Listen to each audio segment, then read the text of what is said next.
All right, with us now, Congressman Pete Sessions, a Republican who was on the Oversight Committee. Congressman, what do you know about how much and what is being turned over tomorrow? John, these are all good questions. As you know, Republicans and Democrats, not just on the committee, but across Congress, all have voiced opinion that the records need to be released. They need to be released because, in fact, there's a lot to be said about both sides. But the bottom line is someone in power has been protecting a number of people, and it is directly against the values that I think my colleagues, Republicans and Democrats, subscribe to. And that is, we need to know if there's someone in power, if there's someone who held some sway over this data and information. So I think that the American public, and I will tell you, one is my wife and women that work for me, have vigorously said to me, you need to make sure we get to the bottom of this. And so redacting it would not be in the best interest of Jim Comer, and James Comer is really doing a great job. And so I think he's spoken the way that I would have, and that is we're going to release the data and information. But there needs to be a review. As you know, any document that you read, you need to know more about the whole document before you go releasing things.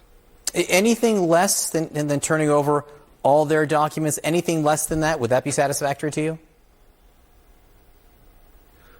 Well, I think that we know that there are some reasons why, evidently, if it's true that the Bureau in New York held some of these documents, I think we need to know whether we're looking at, and it's going to take some period of time that for us, meaning the committee, meaning the majority, yes, Republicans, to get our hands around this, ask questions. There will be questions. It won't be, here's the document, we release them.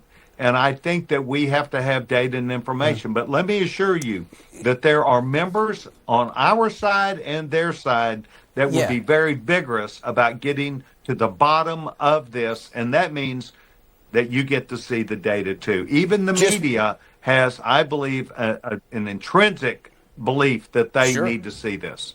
So just one last question on this, because you say someone is keeping this information from being released. We've now had two federal judges almost more than imply that the Justice Department itself is the one deciding not to disclose more. I want to read you part of this statement from Judge Richard Berman yesterday, no relation, I might add, when he was saying he was not going to release the grand jury testimony. He's saying because the grand jury testimony is nothing. The DOJ is the one that has everything. He said the government is the logical party to make comprehensive disclosure to the public of the Epstein files. By comparison, the instant grand jury motion appears to be a diversion from the breadth and scope of the Epstein files in the government's possession. Do you feel that the Justice Department has been throwing up diversions? Well, let's once again go back to the facts of the case. This goes back a number of years. This is multiple Department of Justices. It is multiple attorney generals. It is multiple people who could have had their hands on this. And I think that there are some significant questions that I need to be able to understand more about. I don't mind appearing on your show with sight unseen. But once these documents come out, it is going to require a lot of time by members and staff that I'd like to think could be close to being a bipartisan effort. Why were these records held? Who had custody of this? Where are the thousands of hours of tapes? Why couldn't someone have put these together? How did things leak out as they have done? What was all these questions? And I think you're entitled to know, and I guarantee you, women on my staff, my wife, are no different than anyone else, Republican and Democrat.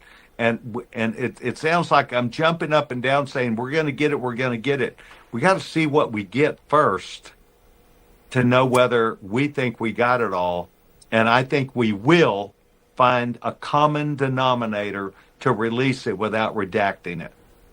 All right, you're going to have to come back next week or the week after and tell us what your wife thinks about what the DOJ hands well, over. Look, I I want to do well enough to get invited back, but that's not my point. It is not something that's necessarily going to be, oh, we read the documents in 5 weeks or 2 weeks. It is a process that I will tell you, James Comer is an honest man. And my colleagues, Mr. Mfume and I, work well together on a bipartisan basis. Yep. We're going to go after this, and it will be in the advantage of the American people. Congressman Pete Sessions, I was not putting that as a precondition to invite you back. Rest assured, the invitation is in the mail. Yes, sir.